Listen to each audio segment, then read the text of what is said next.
So what's up with ASMR? So ASMR stands for Autonomous Sensory Meridian Response. It's a mouthful. So basically that's like, that tingling sensation or physical response you might get from visual or auditory triggers. Like a warm, fuzzy feeling to the back of the head. You may get like goosebumps. And ASMR has become hugely popular. You can go watch videos where people are purposely trying to trigger this response in the viewer, right? So it's great if you're into it for relaxation, helps reduce stress, calms the mind, can really help people get to sleep and fall asleep, and reduce anxiety, and sometimes provide a lot of emotional comfort depending on the way you respond to the videos. For me, I love ASMR. Like, I listen to ASMR regularly, like almost every night, but not every night, but I would say 4 or 5 nights a week, I listen to an ASMR video at night. And I remember, like, as a kid, when my parents would be driving, my dad would listen to the news on the radio, so like NPR or whatever. And a lot of those news voices that were coming across on AM radio had a sort of quality, a quiet, sometimes nasal quality, lo-fi quality that almost like I would love listening to it, and I wasn't listening to the words. It almost made me feel a little bit like I was in a trance. Like, it made me feel very relaxed. And I remember certain kind of voices I especially liked listening to, and it would give me kind of like goosebumps or something, shivers.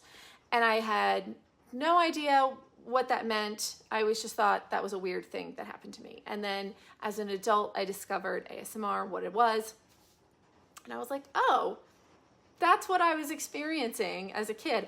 And still, sometimes there's certain, I find a similar response sometimes to, you'll call into like the power company or something in your own hold. Sometimes the voices on the other line have a similar quality to the AM radio people, and I will find them very relaxing.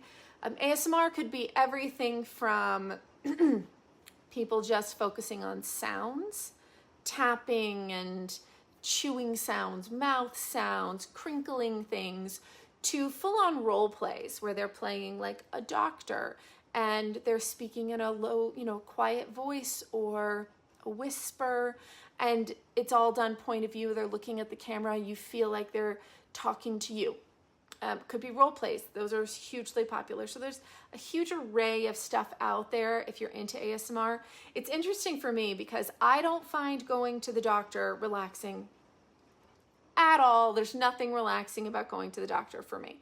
And I think I inherited, I manage it well, but I think because my mom had a huge doctor phobia, a major one. She would go into like a panic attack, and when she had to go to the doctor for weeks before any doctor's visit, she would just be in a heightened state of tension, and she would just be a mess. And so I grew up with that, and I kind of inherited a tendency to feel stressed about the doctor. But I manage it because I'm aware of it, and I don't let it take me off into, another dimension. But I do feel an increase of stress.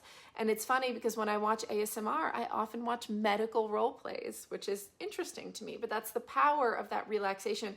And I do think it has shifted subconsciously how I feel about doctor's visits, because I watch so many ASMR videos that are relaxing. So I think that that's interesting in terms of your subconscious response to these things. So if some people are like, oh my God, ASMR is so cringy, and they make fun of it. That's fine. And then a lot of people are very affected by it, and it's a huge comfort. It's very relaxing.